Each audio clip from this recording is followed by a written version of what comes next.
এর যুবক, বাবা কুমিল্লা শহরে রিক্সা চালায়, দুঃখিনী মা অসুস্থ, রিক্সা চালায় চালায় ছেলের লেখাপড়ার খরচ যোগাইতেছে বাবা।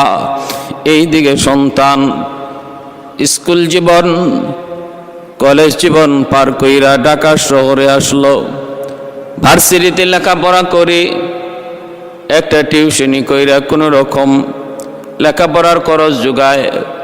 বাবা একা রিক্সা চালায়া সন্তানের ভার্সিটির খরচ যোগানো বড় কষ্টকর, তবু বাবা রিক্সা চালায় সন্তানের একটা উজ্জ্বল ভবিষ্যৎ দেখার জন্য, সন্তানের সুন্দর একটা জীবন দেখার জন্য। আমার সন্তান বড় হবে, ভালো চাকরি করবে, সন্তানের দ্বারা আমাদের অভাব দূর হবে। কত স্বপ্ন, কত আশা। এইদিকে ছেলে ইউনিভার্সিটিতে ভর্তি হলো, সুন্দরী একটা মেয়ের সাথে পরিচয় হয়ে গেল, তারপরে বিবাহ বন্ধনে আবদ্ধ হলো।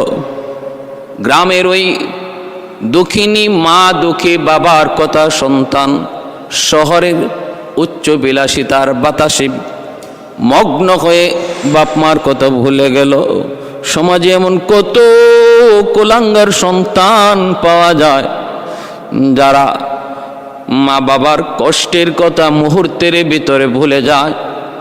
সন্তান মার খবর নেয় না, বাবার খবর নেয় না, শহরে বউ নিয়া বাচ্চা নিয়া শহরে বাসা করে থাকে, অথচ গ্রামের দুঃখিনী মায়ের খবর বাবার খবর নেয় না। ভাইরা আমার, ছেলে বছর হয়ে গেল, বছরের পর বছর চলে যায়, গ্রামে আসে না। ভালো একটা চাকরির ব্যবস্থা হলো, গুলশান আজাদ মসজিদের পাশেই বাসা নিল, আলিশান বাসা। ওই বাসায় স্ত্রীকে নিয়ে এসে বসবাস করতেছে। দিন যায় রাত যায়, মার কথা বাবার কথা যেন ভুলেই গেল। এইদিকে স্ত্রীও তাকে বাপ মার কথা ইয়াদ হদে সাহায্য করে না, বরং বাপ মার কথা ভুলে যাওয়ার জন্য স্ত্রী যদ্দূর করার তা করে। আজকে আমাদের সমাজে এমনও স্ত্রী পাওয়া যায় যে স্ত্রী চায় না শ্বশুর শাশুড়ির সাথে মিলেমিশে সংসার করবে, সে সবসময় টার্গেটে থাকে কেমন করে স্বামীকে নিয়ে আলাদা থাকা যায়। এমনও কিছু মা, এমনও কিছু স্ত্রী সমাজে আছে, নববধূ আছে। কিন্তু আমি ভালো করে বলতে চাই, এরে মা একটু খেয়াল করে শোনো, আজ তুমি তোমার শাশুড়ির সাথে শ্বশুরের সাথে যেমন আচরণ করবা, আগামী কাল তোমার সাথে তোমার সন্তান একই আচরণ করবে। এটা এমন এক বিষয়, এটা শুধু চলে যায় আর ফিরে আসে না, বিষয়টা এমন নয়। কারণ নবীজি বলেন, একমাত্র বাপ মার সাথে আচরণ সন্তান যেমন করবে, আল্লাহ দুনিয়াতে তার নগদ বদলা তাকে দিয়ে দিবে। তুমি যদি শ্বশুর শাশুড়ির সাথে ভালো আচরণ করো, আল্লাহ পাক রব্বুল আলামিন তোমার সন্তানের তোমার পুত্রবধূর দ্বারাও তোমার এমন খেদমত নেওয়াইবে। আর যদি তুমি তাদের খেদমত না করো, বরং নির্যাতন করো, তাহলে কপালে ভালো করে লিখে নাও, তোমার জন্য এরকম নির্যাতন অপেক্ষা করেছে। ফাইন্নাহু ইউআজ্জালু লিসাহিবিহি ক্বাবলাল মামাত। নবীজি বলেন, সব গুনার শাস্তি আল্লাহ পরকালে দিবে, কিন্তু একটা গুনাহ, একটা কবিরা গুনাহ আছে এমন, যার শাস্তি আল্লাহ মৃত্যুর আগে নগদ দিবে, নগদ। সেটা হলো বাপ মার সাথে বিয়াদবি। বাপ মার সাথে বিয়াদবি, মা বাবার উপরে নির্যাতন, বাপ মার দিলে কষ্ট, বাপ মার দিলে ব্যথা যেই সন্তান দিবে।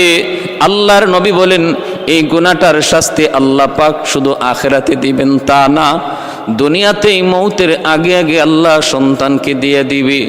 ভাইরা বন্ধুরা, এবার শুনুন, মনোযোগ দিয়ে শুনুন। ওই যুবক অফিসে যায়, বাসায় আসে, এইভাবে দিন চলছে।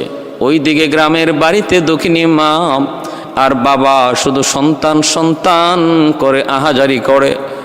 একবার যদি সন্তানটা আসতো, একবার যদি সন্তানটারে দেখতে পাইতাম। মা দুঃখিনী আর সইতে পারে না, বাবাকে পাঠায় অনুরোধ করে, স্বামীকে একটু যাও না,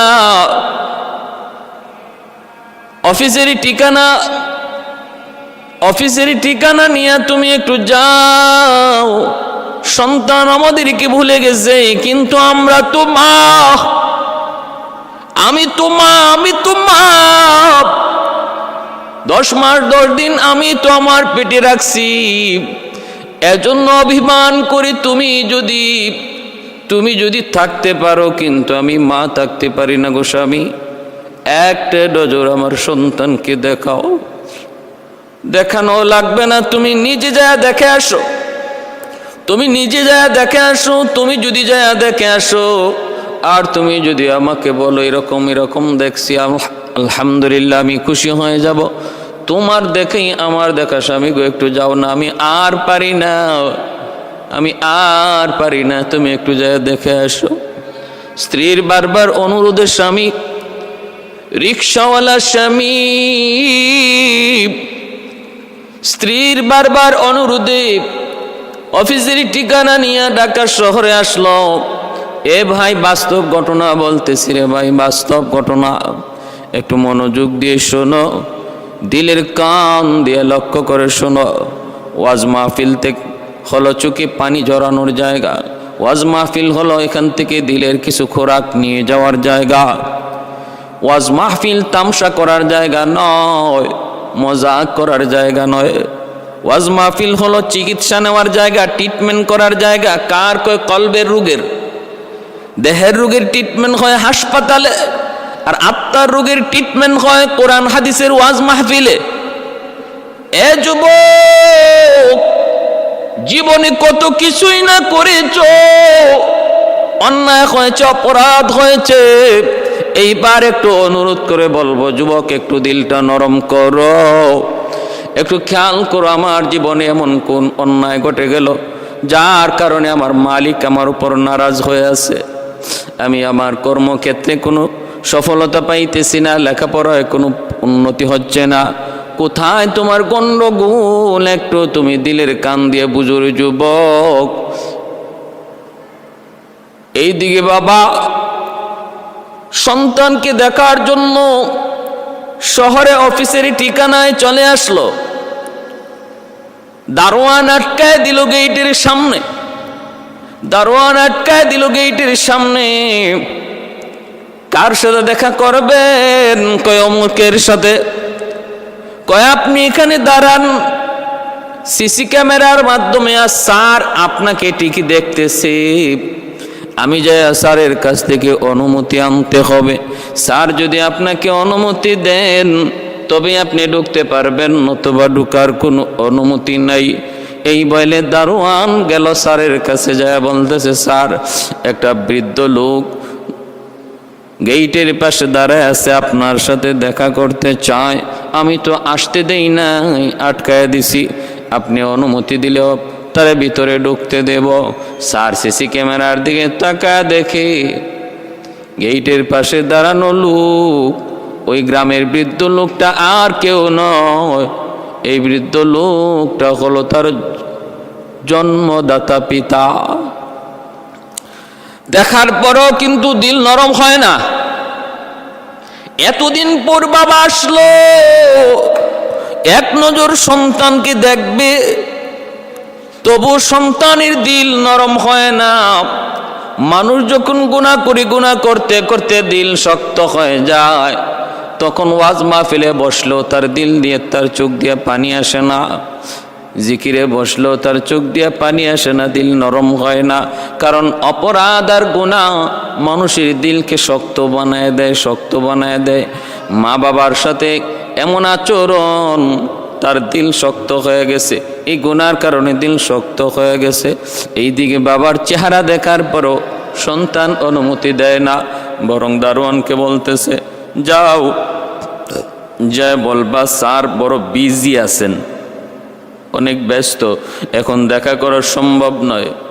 নাও তোমাকে 300 টাকা দিয়ে দিলাম, যায় তুমি তার হাতে 300 টাকা দিয়া বলবা এখন চলে যান, স্যার খুব বিজি, এখন দেখা করতে পারবে না। দারোয়ান আসলো, এসে বলতেছে চাচা,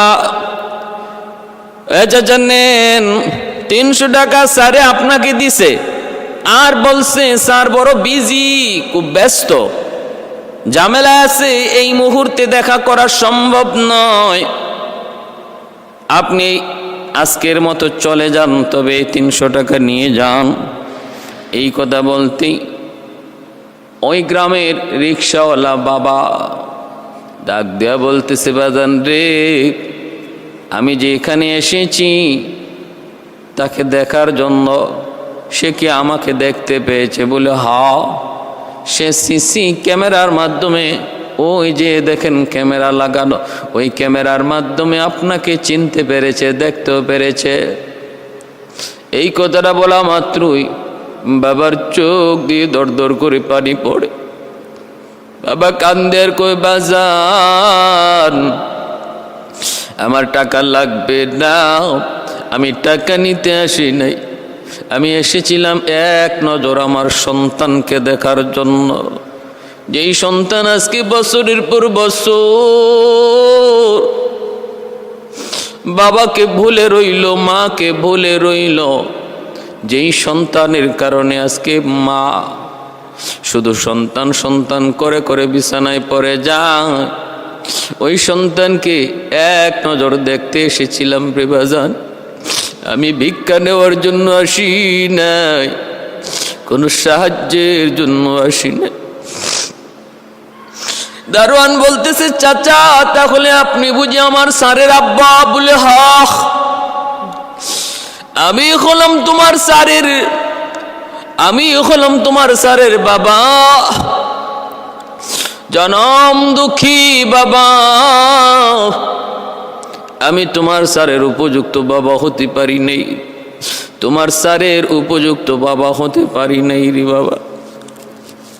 তখন ওই দারোয়ান বলতেছে, চাচা কষ্ট নিয়েন না, স্যার বুঝি আজকে বছরের পর বছর বাড়িতে যায় না, মাসের মাস বুঝি আপনাদেরকে খরচের টাকা দেয় না, চাচা আমি বেতন পাই মাত্র 5,000 টাকা, এর মধ্যে প্রতি মাসে 3,000 টাকা আমি আব্বা আম্মার জন্য গ্রামে পাঠায় দেই, খরচের জন্য রাখি 2,000 টাকা, বেশিরভাগ টাকাটা আমার মা বাবার জন্য আমি পাঠায় দিই। চাচা আপনি মনে কষ্ট নিয়েন না, কষ্ট নিয়েন না, আল্লাহর কাছে দোয়া করুন, বদ্ধ দিয়েন না, বদ্ধ দিলে সন্তান বিপদে পড়ে যাবে, একদিন আল্লাহ ঠিক করে দিবে। কত সুন্দর সান্ত্বনা দিয়া দারোয়ান মানুষটা, নামাজি মানুষটা তখন ওই চাচাকে বিদায় দিল। বাবা চলে আসতেছে, এই দিকে মা অপেক্ষায় রয়েছে, কখন জানি আমার স্বামী আসবে গো, আয়েশা বলবে তোমার সন্তানের সাথে দেখা হয়েছে, সন্তানের সাথে আলাপ হয়েছে, কথা হয়েছে, তোমার সন্তান এমন এমন। মা অধীর আগ্রহে বসে আছে। এ ভাই একটু দিলটা নরম করে রে যুবক, একটু চেষ্টা করে দেখো না দিলটা নরম হয় কিনা, চোখ দিয়ে ফোঁটা পানি আসে কিনা, তাহলে মাহফিলে আসা বসা, ওয়াজ নসিহত শোনা তোমার আমার সার্থক হয়ে যাবে। ও মাহফিল করানো সার্থক, মাহফিলে আসা বসা আপনাদের সার্থক, আমাদের জন্য দূর দূরান্ত থেকে হাজিরা দেওয়াও সার্থক। যদি একজন মানুষও তার জীবনের গতির পথ সে পরিবর্তন করে, ভুল পথ পরিহার করে, যদি সে সঠিক পথে ফিরে আসে। এর সন্তান একটু খেয়াল করো, বাপ মার সাথে ভালো আচরণ করার সম্পর্ক তোমার দুনিয়ার সাথেও আছে, দুনিয়ার কামিয়াবির সাথে, দুনিয়ার শান্তির সাথে, দুনিয়ার রুজি রোজগারের সাথে। বাপ মার যদি অন্তরে তোমার দোয়া, বাপ মার অন্তরে যদি তোমার প্রতি দোয়া থাকে, তোমার প্রতি যদি মায়া থাকে, তুমি যদি বাপ মার সেবা করো, বাপ মার কথা মতো চলো, তাহলে আল্লাহ পাক নগদ যে ফায়দাগুলো দুনিয়াতে দিবেন সেটা হলো 1 নম্বর, হায়াতের ভিতরে আল্লাহ বরকত তোমার বাড়ায় দিবেন।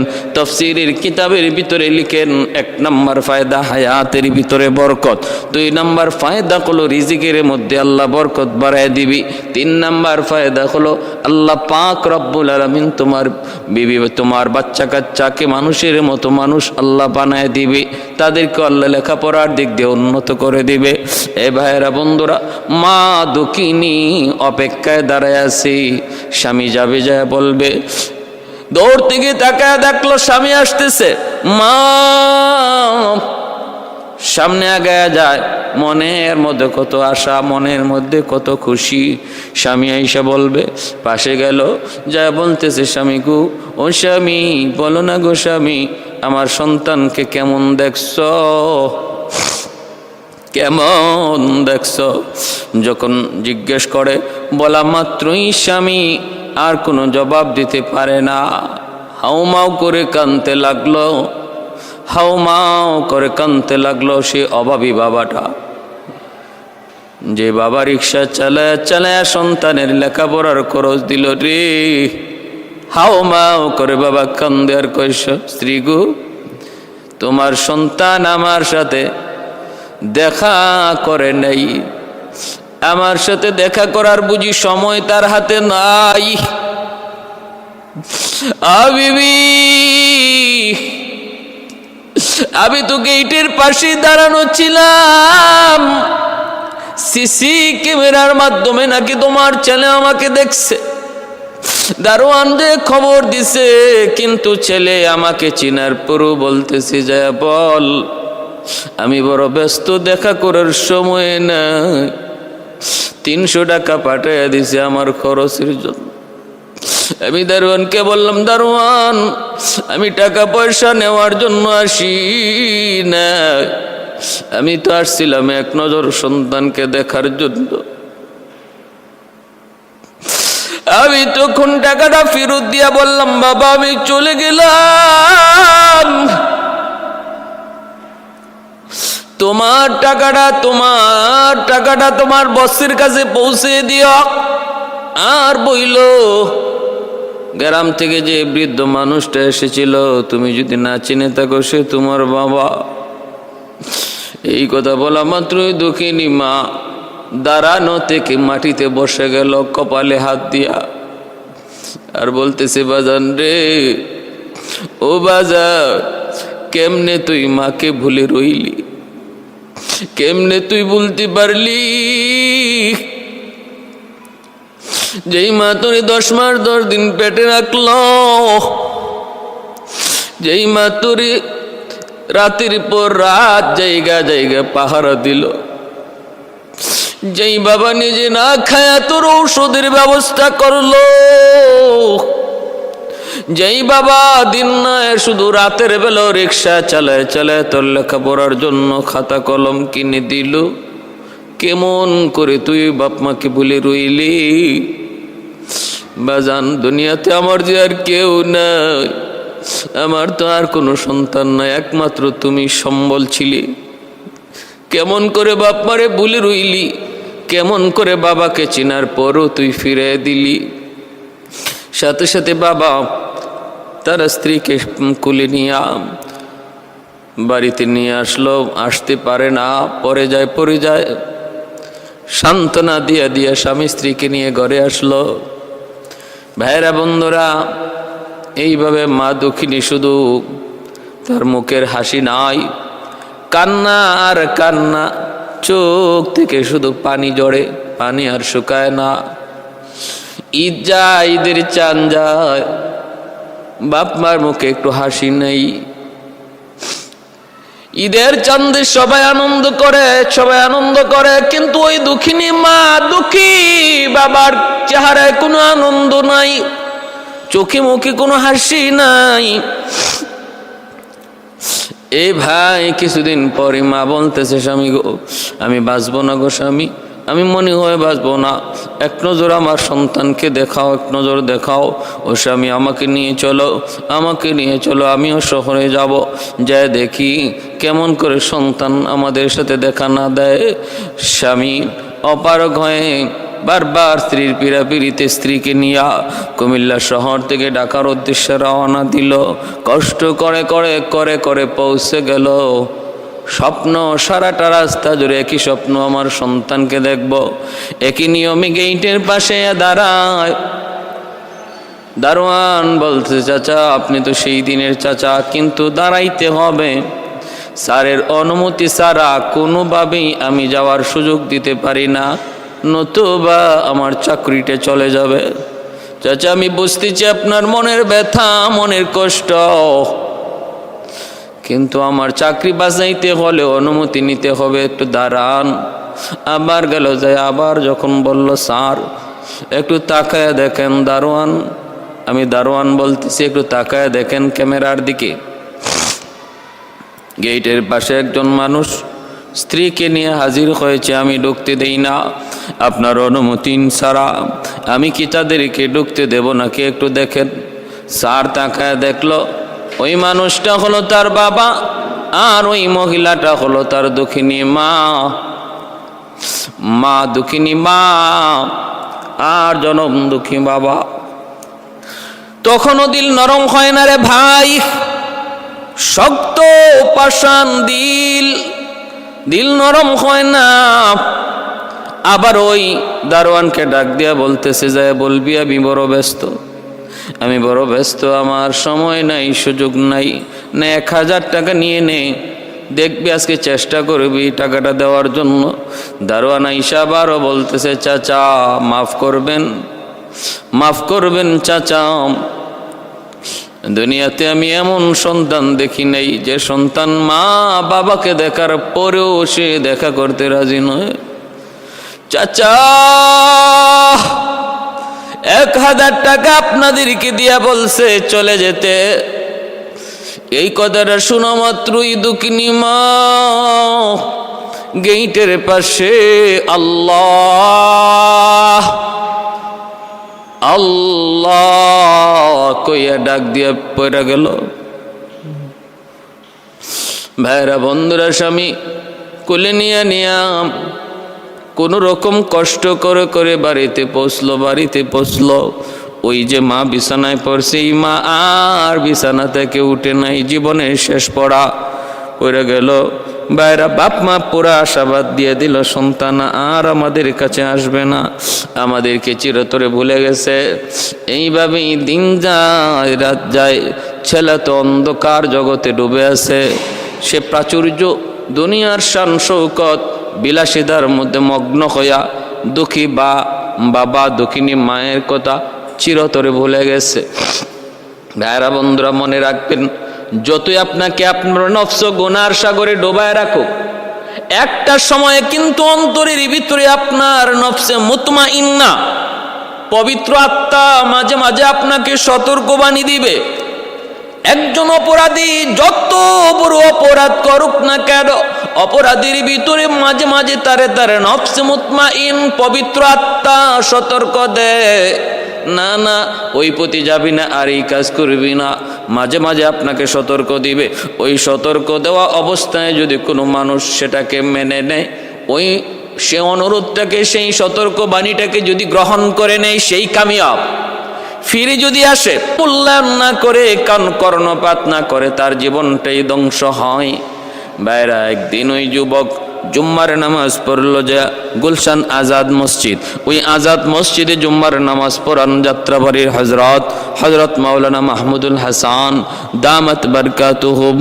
তিনি আজও জীবিত, আল্লাহর ওয়ালি, তিনি আজও সুস্থ আছেন।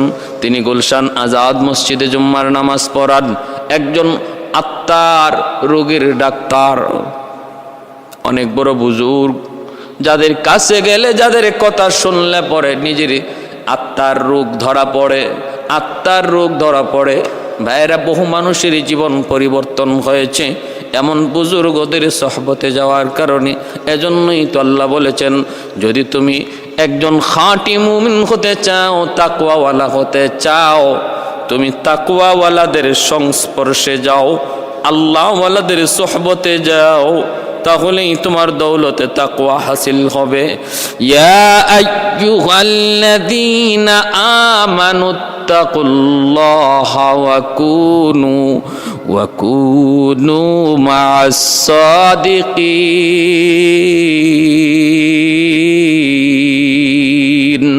আল্লাহ পাক বলেন, তুমি যদি মুত্তাকি হতে চাও তাহলে আল্লাহওয়ালাদের সোহবতে যাও। ভাইরা বন্ধু, আল্লাহর ওলি জুম্মার নামাজ পড়ান গুলশান আজাদ মসজিদ। ওই মসজিদে ওই যুবক জুম্মার নামাজ পড়তে গেল। আল্লাহর ওলি ওই দিন জুম্মায় বয়ান করতেছেন মা বাবার হক নিয়া, বাপ মার খেদমত প্রসঙ্গ নিয়ে তিনি বয়ান করতেছেন। বয়ান প্রসঙ্গে তিনি বলতেছেন, আল্লাহ পাক বলেন, আল্লাহ পাক তার হাবিবকে জানিয়ে দিয়েছেন, রেদার রব্বি ফি রেদাল ওয়ালিদাইন ওয়া সাকাতুর রব্বি ফি সাকাতিল ওয়ালিদাইন। যেই সন্তানের উপরে তার বাপ মা রাজি, আল্লাহ তার উপর রাজি।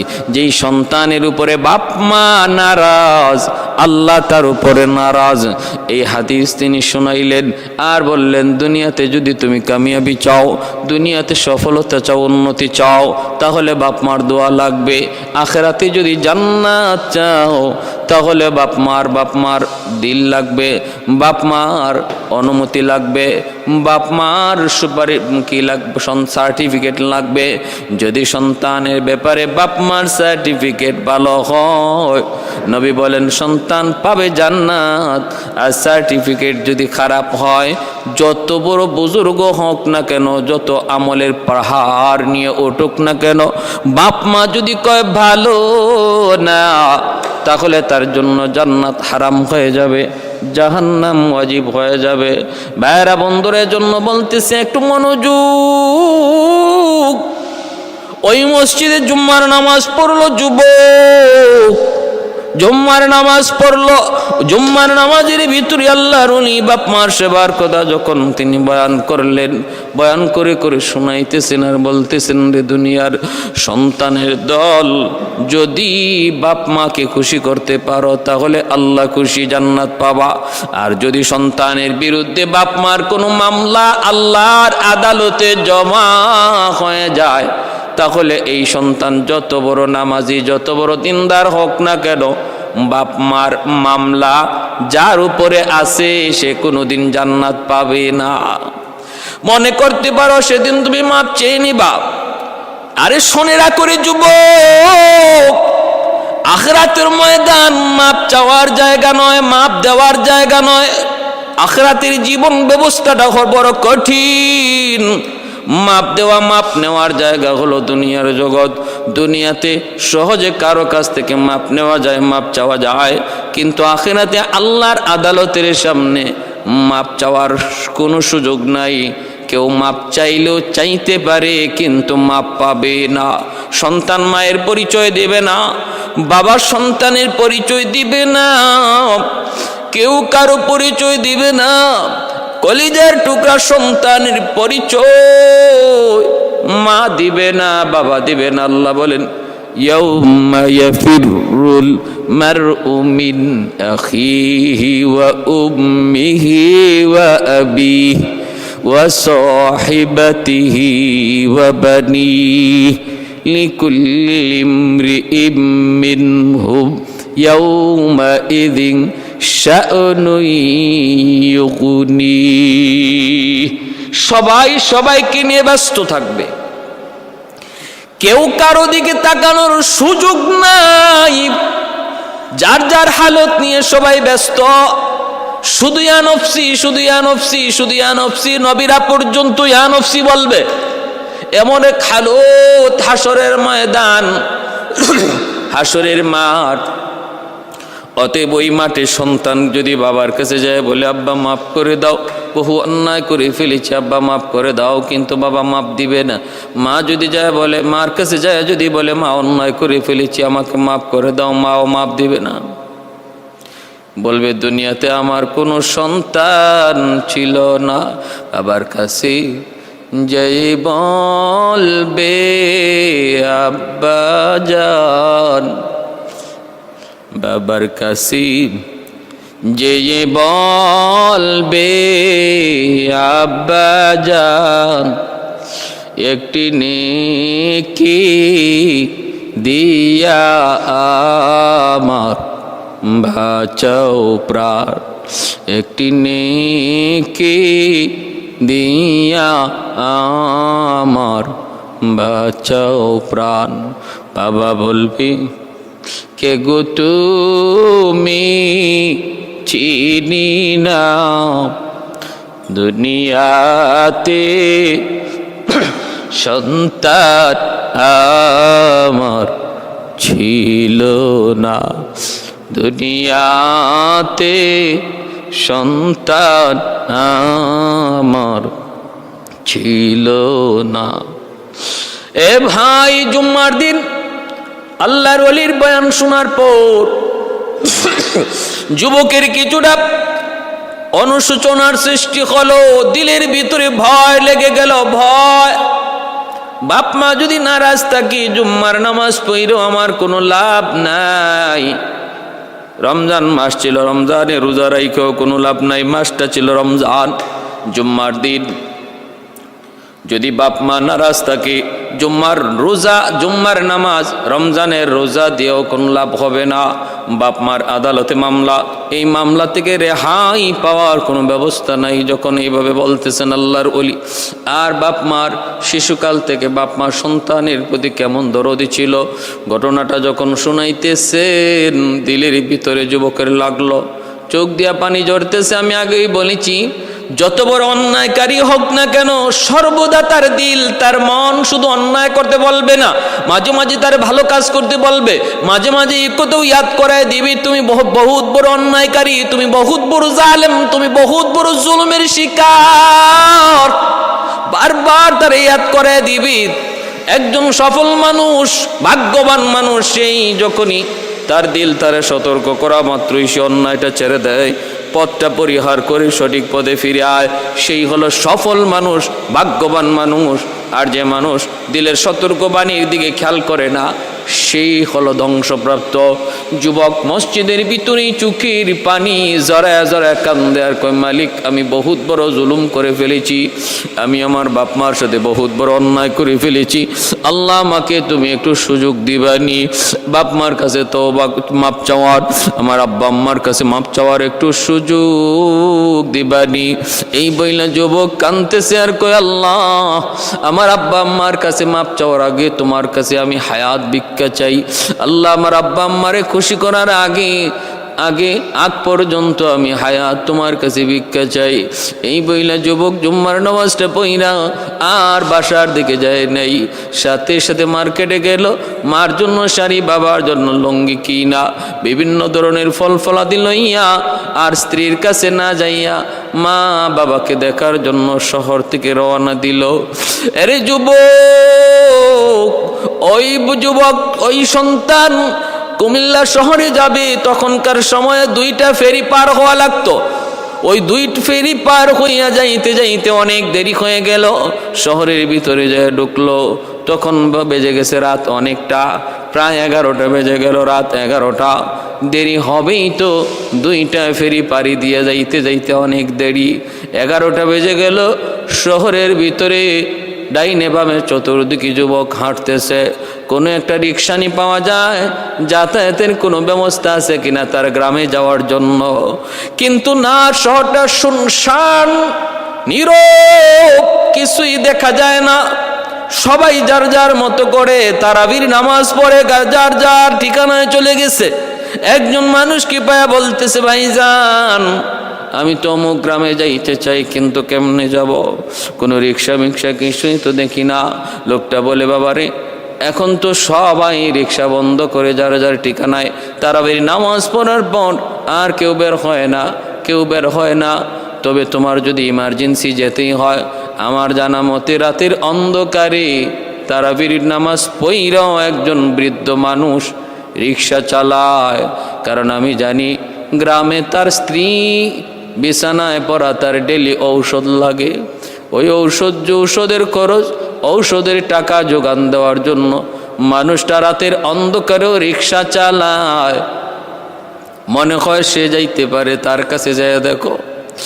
যুবক বলতেছি কোথায় গেলে পাবো? কয় অমুক গলিতে যাও, যা দেখবা একটা দোকানের পাশে রিক্সাটারে রাইকা কনকনে শীতের মধ্যে বসে বসে কাঁপতেছে। আর শীতের মধ্যে বসে বসে কাঁপতেছে, থাকার কোনো জায়গা নাই, মেসে থাকে না, কারণ টাকা লাগবে, রাস্তায় বসে বসে রাত কাটায় দেয়। রিক্সাটার সামনে আসে যায়, তুমি তাকে জিজ্ঞেস করো যাবে কিনা, আমার মনে হয় সে যাবে। যুবক তালাশ করে করে দেখে সত্যি একটা লোক রুমাল দিয়ে মুখটা পেঁচায় রাখছে, বৃদ্ধ মানুষ, গুজা হয়ে গেছে, পাকা হয়ে গেছে, কঙ্কাল সার, হাড্ডি বুলা পর্যন্ত দেখা যায় গো। শীতের মধ্যে দাঁতে দাঁতে বাড়ি খাইতেছে, বসে বসে শীতের কাঁপুনি, কিন্তু চিনা যায় না, মুখটা ডেকে আছে রুমাল দেয়া। শীতের বাতাস থেকে বাঁচার জন্য নাক মুখ রুমাল দিয়ে বেঁচে রাখছে। জয় বলতেছে চাচা অমুক গ্রামে যাইবানি। হ্যাঁ রে যুবক, একটু দিলটা নরম করে কথাগুলি শুনো। যাকে চাচা কয়া ডাক দিল, চাচা অমুক গ্রামে যাইবানি, এই মানুষটাই হলো তার জন্মদাতা পিতা, কিন্তু চিনে না, চিনার উপায় নাই। যেই মাত্র বলছে চাচা অমুক গ্রামে যাইবানি, বাবা তো জন্মদাতা পিতা, বাবা তো সন্তান, সন্তানের কণ্ঠ ভালো করে বাবা চিনে। সন্তানের কণ্ঠ বাপ মা হাজারো মানুষের ভিতরে ভালো করে চিনতে পায়, হাজারো হাজারো মানুষের ভিতরে সন্তানের কণ্ঠ বাপ মা সেটা ভুলে না। যখনই ডাক দিছে, কণ্ঠটা শুনেই বাবা বুঝে ফেলেছে কণ্ঠটা তো আমার সন্তানের কণ্ঠের মতো লাগে গো। চেহারাটা একটু উঁচা কইরা, চোখটা কিছুটা ছোট কইরা তাকায় দেখে, হ আমার ধারণা ঠিক, যে আমাকে চাচা কইয়া রিক্সাওয়ালা তুমি অমুক গ্রামে যাইবানি কয়া ডাক দিছে, সে আর কেউ নয়, সে হলো আমার কলিজার টুকরা সন্তান, যেই সন্তানের দেওয়া কষ্টের কারণে আজকে মাথার বিছানায় পড়া। বাবা পরিচয় দেয় না, মাথাটা নিচের দিকে দিয়া কয়, হ বাবা যাব। এইবার ছেলে বলতেছে কত ভাড়া, কত ভাড়া, কত? আমি আপনাকে ডাবল ভাড়া দিব, ডাবল। বাবা তখন মাথা নিচের দিকে দিয়া বলতেছে, বাজান সারা জীবন তো মানুষের কাছ থেকে ভাড়া নিলাম, কিন্তু আজকে আমি তোমার কাছ থেকে কোনো ভাড়া নিব না, আজ আমি কোনো ভাড়া নিব না। যুবক বলতেছে, না চাচা ভাড়া নিবেন না কেন, আমি আপনাকে ডাবল ভাড়া দিব। বাবা উঠো, তুমি রিক্সায় উঠো, ভাড়া নেওয়া লাগবে না, তুমি রিক্সায় উঠো। এই কথা বললাম, যুবক যে রিক্সায় উঠলো, বাবা রিক্সা চালাইতেছে, সন্তান রিক্সায় বসা আছে, বাবা রিক্সা চালায় আর সন্তান রিক্সায় বসা। দিন এইভাবে সামনের দিকে আগাইতেছে, বাবা রিক্সা চালায় আর চোখ দিয়া পানি জরে আর কান্দে আর বলতেছে, বাজান রে আজকে তুমি যার রিক্সায় চড়ে বসলা, তুমি তো জানো না এই রিক্সাওয়ালা কেউ আর কেউ নয়, সেই তোমার বাবা, সেই তোমার জন্মদাতা পিতা। একটু উঁচু জায়গায় উঠা যায় না। মানুষটা সারাদিন রোজা রাখলো, কোন রকম ইফতার কইরা রিক্সা নিয়ে বের হয়ে গেল, গায়ে কোনো শক্তি নাই, উঁচা জায়গাটা রিক্সা নিয়ে উঠতে পারে না। ওই অবস্থায় ছেলেকে বলতেছে, বাবা একটু রিক্সা থেকে নামো, আমি তো উঠতে পারতেছি না। ছেলে তখন বলতেছে, কি ব্যাপার তোমার এত দেরি হইতেছে কেন, আমার তাড়াতাড়ি যাওয়া দরকার, তোমার গায়ে শক্তি নাই, তুমি পারো না, তাহলে রিক্সায় উঠাইলা কেন? একটু গরম সুরে যখন কথা বলল, তখনই বাবাই বলতেছে, বাজান রে সারাদিন ইফতার, সারাদিন রোজা রাইকা ইফতার করার কিছুই পাই নাই, কোন রকম একটু পানি আর একটা খেজুর খাইয়া এই রিক্সা নিয়ে আবার রিক্সা নিয়ে বের হয়েছি, এজন্য গায়ে শক্তি নাই। বাবা তুমি আমার ধমক দিও না, মাইরো না, না জানি তুমি ধমক দিতে যাই আবার হাত উঠে ফেলো কিনা। বাবা এই বৃদ্ধ মানুষটা আর কেউ না, এই বৃদ্ধ রিক্সাওয়ালা হলো তোমার জন্মদাতা পিতা। বইলাই রুমালটা দিয়ে মুখটা খুললো, রুমালে ঢাকা মুখটা যখন খুললো, সাথে সাথে সন্তান বাবাকে জড়ায় ধরে কাঁদতে লাগলো। জড়ায় ধরছে কারণ সন্তানের চোখ দিয়েও পানি, শুধু চোখে পানি, কখন মারে দেখবে কখন বাবারে দেখবে। রাস্তার মধ্যেই বাবা নিজের পরিচয় দিয়া দিছে, বাবা আমি তোমার বাবা। যেই মাত্র দেখি যার রিক্সায় চড়ে আমি এত দূর পর্যন্ত আসলাম, যিনি কষ্ট করে করে রিক্সা চালাইয়া আমাকে এই পর্যন্ত নিয়ে আসলেন, আমার জন্মদাতা পিতা, পায়ে জড়ায় ধরে কয় আব্বা আমাকে মাফ করেন, আমি বহুত বড় অন্যায় করে ফেলেছি, বহুত বড় অপরাধ করে ফেলেছি, আমি বুঝি নাই, বাবা আমাকে মাফ করেন। মা কোথায়? কয় বাবা তোমার মা বিছানায় পড়ে আছে, মৃত্যুর সাথে পাঞ্জা লড়তেছে, কখন জানি মারা যায়, তার ডেলি ঔষধ লাগে, ডেলি ঔষধ লাগে, এই ঔষধের টাকা জোগাড় করতে আমার রাতের বেলাও রিক্সা চালাইতে হয়। এই বইলা যুবক বাবাকে জড়া দইরা দৌড় দিয়া বাড়িতে আসলো। আইসা যখন ডাক দিছে মা মা কয়া ডাকটা দিছে রে বাজান, দুঃখিনী মা, অসুস্থ মা বিছানায় শুয়ে রইছি, যে মা বিছানা থেকে উঠতে পারে না, সন্তানের ডাক শোনা মাত্র এই মা বিছানা থেকে লাফ দিয়ে উঠে গেছে। লাফ দিয়া মায়ের পা জড়া ধরা কান্দে আর কই মা, ও মা, বহুত বড় অপরাধী আমি, বহুত বড় অন্যায় করে ফেলেছি, মা আমাকে মাফ করো, মা আমাকে মাফ করো। সাথে সাথে মা টান দিয়ে বুকে জড়ায় দিয়ে কান্না শুরু করছি। এজন্য বলি রে ভাই, বাপ মার কাছে মাপ চাইতে দেরি হয়, বাপ মা মাফ করতে দেরি হয় না। যুবক যদি কোনো অন্যায় করে থাকো তাহলে তাড়াতাড়ি মাপ চাও, কারণ বাপ মার কাছে মাপ চাইতে দেরি, বাপ মা মাপ করতে দেরি হয় না। ও ভাই, প্রতিদিন এরকম ভাবে একটা যুবক মাকে এসে প্রতিদিন মারতো বউয়ের কথায়, বউয়ের কথায়। একদিন অফিস থেকে আসার পথে ওয়াজ শুই না দিল পরিবর্তন হয়ে গেছে। 2টা বাজে বাড়িতে আসলো, আইসা দেখে স্ত্রী দরজার পাশে দাঁড়ায় রইছে বাচ্চা কুলে নিয়া। কি গো স্ত্রী, তুমি এখনো বাচ্চা কুলে নিয়ে দরজার পাশে দাঁড়ানো, ঘটনা কি? স্ত্রী বলতেছে আমার বাচ্চাটা অসুস্থ, পাতলা পায়খানা, কখন কি হয় এই চিন্তা করে আমি মা ঘুমাই না। তোমরা তো বাবা, তোমরা তো বুঝবা না সন্তানের দরদ, মা যেমন বুঝে এমন বুঝবা না। সারাদিন নয়, শুধু সারা রাত নয়, যদি মাসকে মাস বিছানা থেকে দাঁড়ায়া এইরকম দাঁড়ায়া সন্তান কুলে নিয়ে আমি কাটায় দিতে হয়, আমি পারবো, ঘুমে যাব না, এতটা দরদ কলিজা সন্তানের। এই কথা শোনা মাত্রই ছেলে বলতেছে আজকে তুমি যদি তোমার সন্তানের প্রতি এমন দরদ দেখাও, তোমার কথায় আমি প্রতিদিন আমার যেই মাকে মারি, ওই মাও তো শিশুকালে আমাকে এমন আদরটাই করছে, এমনও আদরটাই করছে, এমন মাটাই করছে, তাহলে আমি তো বহুত বড় অন্যায় পথে আছি। দৌড় দিয়ে আমার রুমের দরজার সামনে যায় ডাক শুরু করছে, মা দরজা খোলো। মা তখন তাহাজ্জুদ নামাজে মগ্ন। মা ভিতর থেকে মনে করেছে ছেলে, মনে করছিলাম আজকে আমাকে মাইরের কথা ভুলে গেছে, কিন্তু না, ভুলে নাই গো, মনে হয় আজকেও মারতে আইছি।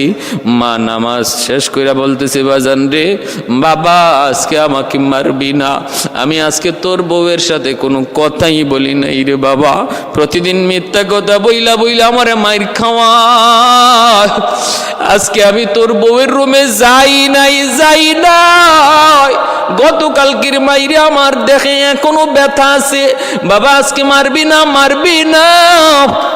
ছেলে কাঁদতেছে আর বলতেছে মা তুমি দরজা খুলো, আমি মারতে আসি নাই। মা মনে করেছে দরজা যদি ভেঙে ফেলে তাহলে গুসায় আরো বেশি মারবে। যাইয়া মা কাঁপতেছে, দরজাটা খুইলা দিছি। দক্ষিণী মা, বৃদ্ধা মা কাঁপতেছে দরজার পাশে দাঁড়া। আর ছেলে ভিতরে ডুইকা লাফ দিয়া মার দুটা পায়ে জড়া দুইরা কান্না করে আর কই, মা গো আমি বুঝি নাই, আমাকে মাফ করো, আমি বহু অন্যায় করে ফেলেছি। দক্ষিণী মা দেরি নাই, টান দিয়া বুকে জড়ায়া কপালে চুমু খায় আর বলতেছে, বাজান আমি তো প্রতি রাত আল্লাহর কাছে দোয়া করি, কোনোদিন বদদুয়া দেই নাই, কারণ বদদুয়া দিলে গজব চলে আসবি। আল্লাহ আমার ডাক কবুল করেছে। এজন্য বলি যুবক, যত অন্যায় করো, যত অপরাধী করো না কেন, মৌতের আগে আগে মাপ চাও, এখনই মাপ চাও। কারণ জানি না আমাদের কার মরণ কোথায়, কোন দিন কোন টাইমে। মৌতের আগে আগে যদি বাপ মারে খুশি করতে না পারো, তোমার দুনিয়াও বরবাদ, আখেরাতও বরবাদ। দুনিয়া তো শস্য ফুল দেখবা অন্ধকার, আর আখেরাতের ময়দানে আছে আল্লাহ পাকের পক্ষ থেকে যন্ত্রণাদায়ক শাস্তি। আল্লাহ পাক রব্বুল আলামিন প্রতিটা সন্তানকে, আমরা যারা সন্তান হিসেবে আছি, প্রতিটা সন্তানকে বাপমার কদর বুঝা চলার, আর বাপমার কথা মতো বাপমারে খুশি রাইকা চলার তৌফিক দান করুন। আমার প্রয়োজন আগে নয়, বাপমার প্রয়োজনটা আগে। এটা আল্লাহর দেওয়া সিদ্ধান্ত। ওয়াসআলুনাকা মাযা ইউনফিকুন। আল্লাহ বলে, বন্ধু মানুষ কয় কেমনে টাকা পয়সা কোন রাস্তায় খরচ করব, তুমি বলো যে সবার আগে টাকা পয়সা খরচ করতে হবে বাপ মার জন্য। ওয়াসআলুনাকা মাযা ইউনফিকুন কুল মা আনফাকতুম মিন খাইর ফালিল ওয়ালিদাইনি ওয়াল আকরাবিন। সবার আগে বাপ মার জন্য টাকা পয়সা খরচ করো। ভাইরা যুবক, এজন্য বলি নিজের প্রয়োজন আগে নয়, বিবি বাচ্চার প্রয়োজনও আগে নয়, বাপ মার প্রয়োজনটা আগে। বৃদ্ধ মা হলে তার দিকে খেয়াল রাখো, বৃদ্ধ বাবা হলে তার দিকে খেয়াল রাখো। যদি মায়ার নজরে একবার বাপ মার চেহারার দিকে তাকাও, আল্লাহ পাক তোমার কবুল হজের সওয়াব দান করবে। কখনো রাগান্বিত চেহারায় রক্ত চক্ষু নিয়ে বাপ মার দিকে তাকাইবা না, মায়ার নজরে যতবার তাকাইবা, মায়ার নবী বলেন কবুল হজের সওয়াব আল্লাহ তোমার আমল নামায় দান করবে। আল্লাহ আমাদের সবাইকে কথাগুলো আমল করার তৌফিক দান করুন। ওয়া আখির দাওয়ানা আনিল হামদুলিল্লাহি রাব্বিল আলামিন।